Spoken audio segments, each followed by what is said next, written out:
हर साल लाखों बच्चे तैयारी करते हैं और सपना देखते हैं कि वे भारत के apex medical college all India institute of medical sciences में उसकी कॉम्पिटिटिव एग्जामिनेशन क्लियर करके एडमिशन पा लेंगे। लाखों बच्चों में से कुछ 100 बच्चों का सिलेक्शन एम्स में होता है। उन चुनिंदा खुशनसीबों को एम्स के अंदर क्या जिंदगी हासिल होती है उसके बारे में आज हम आपको बताएंगे।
कैसे यहाँ पहुँचने के बाद यार इस बात पे तो मैं ज़रूर से बताना चाहूँगा। देखो एम्स में लाइफ बहुत अच्छी है। मैं जहाँ तक जो पहले इमेजिन करता था तो मेडिकल कॉलेज का जो व्यू होता है वहाँ पे यहाँ पे आके मेरा कम्प्लीटली चेंज हो गया। मेरा माइंडसेट था कि यहाँ पे आके सिर्फ पढ़ाई होती है। ऑल्दो हम लोग अभी यहाँ पे खड़े हैं ये एम्स के बीबी दीक्षित लाइब्रेरी के सामने। This is 24/7 facility.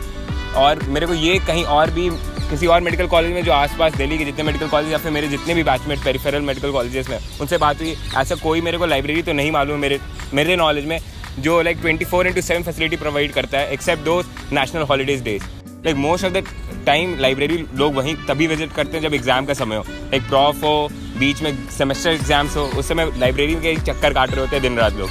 लेकिन उसके बाद जब एक बार वो ख़त्म हो जाए, पढ़ाई का फेज़ ख़त्म हो जाए, उसके बाद ये library is something that I would not like to visit. I would like to visit the hostel premises or the gymkhana or the quad.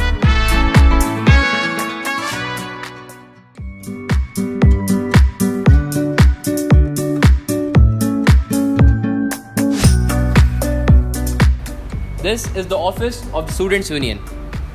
Our body made up of our seniors of 6th and 7th semester जो constantly administration से लड़ते हैं हमारी life और आसान करने के लिए और हमारी हर एक प्रॉब्लम सॉल्व करने के लिए।